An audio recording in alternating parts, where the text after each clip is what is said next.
മുസ്ലിം ലീഗിന് വർഗീയമായി ചിത്രീകരിച്ച് സിപിഎം സഹയാത്രികൻ പി സരിൻ തിരുവേഗപ്പുറ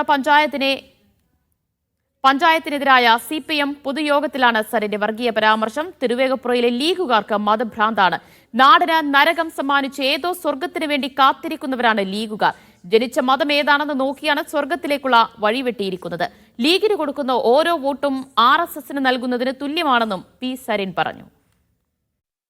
ചില പ്രചരണങ്ങള്, ചില മുനവച്ച പ്രചരണങ്ങള് അത് ജനിച്ച മതമേതാണെന്ന് നോക്കിക്കൊണ്ട് തന്നെയായിരിക്കണം സ്വർഗത്തിലേക്കുള്ള വാതിൽ വെട്ടിയിരിക്കുന്നത് എന്ന് പറഞ്ഞ് ഈ നാടിന് നരകം സമ്മാനിച്ചുകൊണ്ട് ഏതോ സ്വർഗത്തിന് വേണ്ടി കാത്തിരിപ്പിക്കുന്നതിന്റെ ആ അവസ്ഥയിലേക്ക് ലീഗിന്റെ രാഷ്ട്രീയം ഈ അതിർത്തി പ്രദേശമായ പാലക്കാട് ജില്ലയുടെ ഒരു അറ്റത്തേക്കാണ്. മലപ്പുറത്തിനോട് അടുത്ത് കിടക്കുന്നത് കൊണ്ട് തന്നെ ആ ഒരു വർഗീയതയുടേതായിട്ടുള്ള സാഹചര്യത്തെ ഒരു ജില്ലയാകുമ്പോ ആ ജില്ലയിലെ രാഷ്ട്രീയത്തിന്റെ സെക്യുലർ രാഷ്ട്രീയത്തിന്റെ മുഖം പോലും തച്ചുടച്ചുകൊണ്ട് എത്ര കാലമായി ലീഗ് അത് ചൊൽപ്പടിക്ക് നിർത്താൻ നോക്കുന്നതെന്ന് നമ്മൾ കാണുന്നതാണ്. ഇപ്പോ ലീഗിന് ഒറ്റയ്ക്ക് കൂട്ടിയാൽ കൂടൂലെന്ന് കണ്ടപ്പോ ഇടവും വലവും നിർത്താൻ രണ്ടു കൂട്ടരെ കൂടെ കൂട്ടിയിരിക്കുക.